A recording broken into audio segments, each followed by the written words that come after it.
Welcome back to the PokerFortune channel. My name is Tyler, and I had some people reach out to me saying they miss my longer videos and my deeper analysis of the hands. So I'm going to bring you that today in this $1, $3 cash game where I buy in with $300 and actually won a few pots. So I got a bit more than that right now, and I get dealt 10-9 suited. Hijack leads with $13, and I decide to get a bit loose with my 3-betting range and 3-bet with this particular hand. I don't want to be that guy that only 3-bets with premium hands, so I want to remain balanced and switch it up. So I make it $35 to go. It folds around to the hijack, who decides to make the call, and we are now heads up to a flop, which brings out a gut shot straight flush draw. Very good texture for my hand, so when my opponent checks it to me, I decide to lead with $40. My opponent doesn't think too much before putting in the call, and we are heads up to a turn that brings a queen of diamond. Now we're on an open-ended straight draw, so my opponent checks, and now I lead with $100, and my opponent snap folds.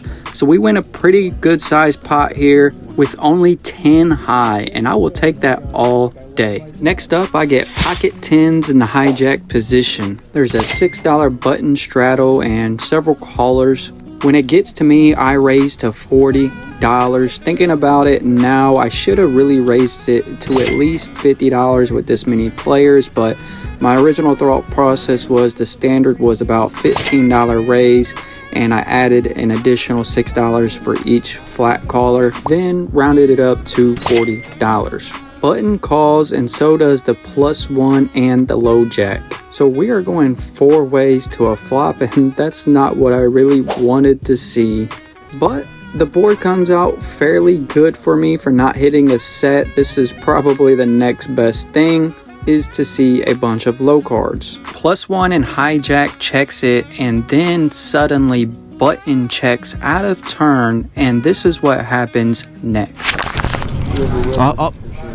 I did not act. That's my fault. Taking the floor on 16. My bad. I thought I saw you. With 4 players in this pot, I don't want to slow play this and check it. I would much rather bet my hand right now to protect my hand from any overcards. Then the dealer shows us the 4 of diamond, which was the card that was exposed prematurely. Now I get to finally act, and I decide to lead with $100. Button folds, and then the +1 position does the unexpected and goes all in. Now I had to think about this one for a bit, because what exactly could he have in this position? The dealer exposed a 4 of diamond earlier, so it's less likely he has a set here. And I don't think my opponent would have any straights or a better pocket pair than me either. So the only thing I could see him having is a set of 8s or a set of 6s. You have to remember, he limped pre-flop and then called my raise of $40. So he should know I have all of the over pairs, and that's why I don't think he would be doing this with just a pair of 8s. So I end up making the fold, and then my opponent flips over his hand and shows us pocket 6s. So we had an amazing fold and dodged a bullet. Next up, we get the beautiful queen jack suited on the button. Low jack and cutoff limps to me, and with this good of a hand, I'm not going to limp. I decide to pump it up to $20. It folds around to the low jack, who is the only caller, and we are heads up to a flop. It brings us top pair on a dry board. There is a possible straight draw, but I have a queen of club as a blocker, so he checks, and I decide to check it back on this dry board. And then the 5 of spade comes on the turn, and I lead with $20. He makes the call, and the 8 of club rolls off on the river. Once again, it's checked to me, so I'm going to decide to lead again and target any weaker pairs. I bet $30, and he ultimately makes the call. Shows us a pair jack with a 10 kicker, so we're going to take this one down, but unfortunately I think we did miss some value on the flop there. But overall, I think I played this hand pretty well and got a lot of value from him. In this particular hand, I think I made a rookie mistake on my pre-flop sizing. Under the gun straddles, hijack makes it $20 in cutoff calls, and I decide to raise it to $60 in the big blind. Thinking about it now, I should have went to about $100 on this sizing, actually with this many players and being out of position, but I ended up going with $60. Hijack folds and cutoff makes the call. We are going heads up to a flop. That brings absolutely nothing for my hand, so I decide to check, and my opponent checks it back, which I like to see. So we're going to see a free turn card here, which brings me a pair of aces.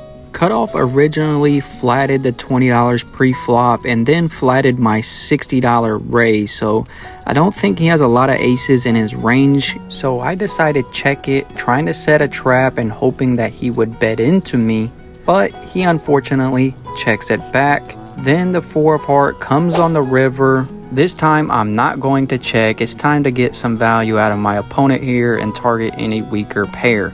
So I'm going to lead with $65. My opponent actually thinks for a while, so I don't think he has much here, maybe just a pair of jacks. But he ultimately puts in the call. I show my hand, and then he mucks his cards. So we're going to take this one down. A $277 pot, so we are chipping up here. Moving along, we get dealt king jack offsuit in the +1 position, and I open to the standard $15.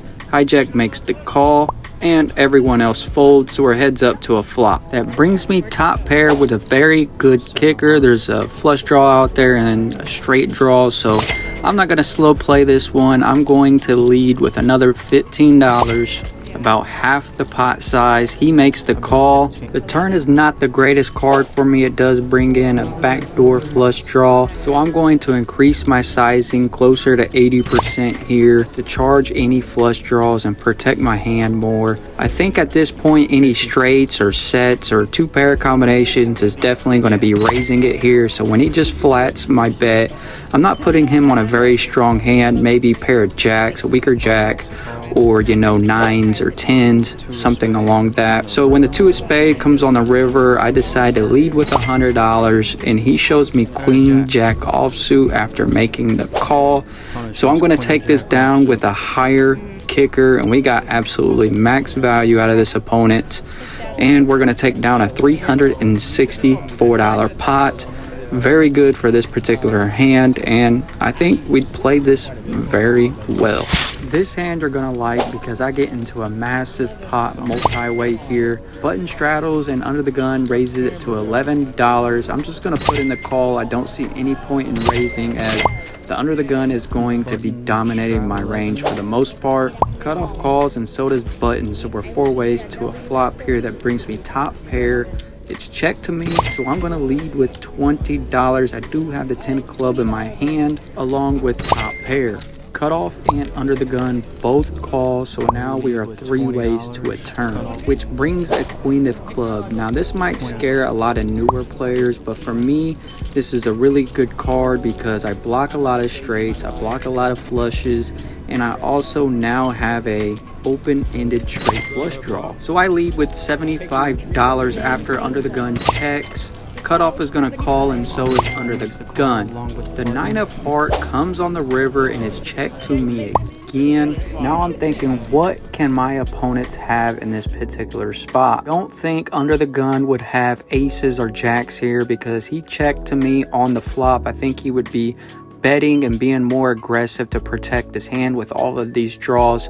I'm also not putting cutoff on any premium pocket pair considering he was very passive pre-flop and on the flop. So I'm not putting either of these players on a full house in this particular spot. And again, I have the 10 of club in my hand, blocking straights and flushes. So I got a perfect card in my hand to try to take this down with a mediocre hand. So I go all in to put max pressure on my opponents. And both players make the fold. So I think we just got away with a massive bluff and took down this pot. Let's go.